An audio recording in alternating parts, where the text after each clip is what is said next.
Ara que ja tenim les categories fetes, anem a afegir preguntes. Tenim aquí triada la categoria on volem posar les preguntes i aquí podem crear una nova pregunta. Quan cliquem a crear una nova pregunta, se'ns obren tots els tipus de preguntes que tenim, d'aparellament, d'arrossegar, de calcular, numèrica, en tenim unes quantes. D'acord? Anirem veient en mica cada una d'elles o la majoria. El d'aparellament, com podem deduir, el que es tracta és d'aparellar dues paraules o una paraula i una definició. Anem a veure aquesta com a primera. Li diem afegeix i aquí ens diu a quina categoria, el nom de la pregunta que sigui el més descriptiu possible, d'acord? I aquí tindrem doncs, els aparellaments que nosaltres volem, d'acord? Per tant, posem nom de la pregunta, diferents tipus d'energia, el text de la pregunta, ella, els diferents tipus d'energia, la seva principal característica. Seria l'enunciat de la pregunta. Això és el nom curt que tindrem visible quan mirem totes les categories. Per tant, ha de ser el més descriptiu possible. En aquí la puntuació per defecte normalment és un punt. La retroalimentació, la retroacció general o retroalimentació és el comentari general que se li diu en els alumnes, no? Per exemple, doncs, l'energia ens envolta.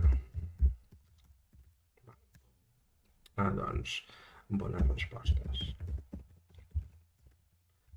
Una qüestió general.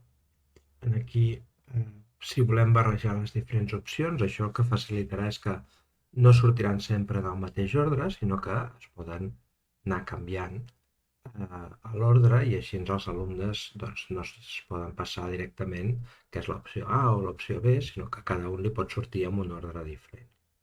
Val? I aquí són els aparellaments que nosaltres volem. D'acord? Per exemple, podem posar energia potencial. Val? La resposta doncs, és funció, posició o alçada. Seria la resposta correcta. A la segona opció doncs, posaríem energia cinètica. Val?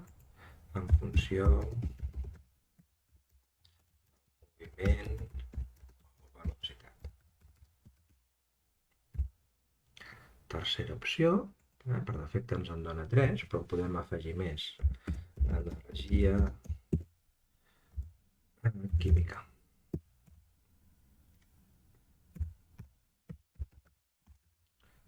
Val? Que seria en funció dels àtoms.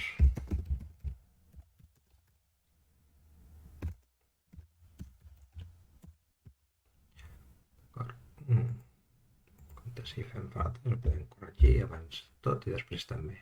Imaginem que en volem posar una altra, afegim conjunt de 3 opcions més en blanc, tenim aquestes 3 primeres i ara ens han afegit 3. No vol dir que les hàgim d'omplir totes. Nosaltres n'omplirem una, per exemple, no? Energia tèrmica.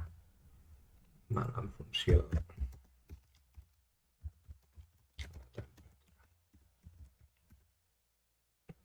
Aquí tindríem, per exemple, 4 opcions i aquestes no les volem. D'acord? Aquí podem fer una retroalimentació que volem, per qualsevol resposta correcta, la resposta és correcta, per qualsevol parcialment correcta és parcialment correcta o és incorrecta. I mostra a les respostes incorrectes doncs que els ensenyi això. I podríem posar algun comentari més, si volguéssim. D'acord? Els intents múltiples, doncs, com es penalitza cada intent. Val? Per exemple, si un intent és incorrecte, doncs descomptem una tercera part, que sol ser l'habitual, i podem posar comentaris per ajudar-los a posar la solució correcta. I etiquetes és per si després volem classificar-ho amb altres noms o podem buscar preguntes a partir dels noms.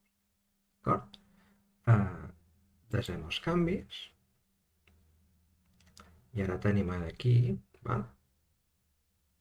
La nostra categoria i en aquí la pregunta que ens diu que és diferents tipus d'energia, que si ens cal la podem editar, que és el títol, per posar-ne un de més definitiu, o si volem editar, podem editar la pregunta. D'acord? Per assegurar-nos que l'hagin posat correctament o hem pensat que alguna opció era incorrecta.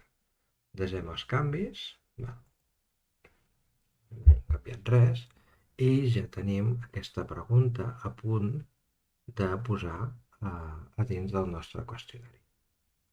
D'acord? Ara veurem com crear un qüestionari i com posar aquesta pregunta.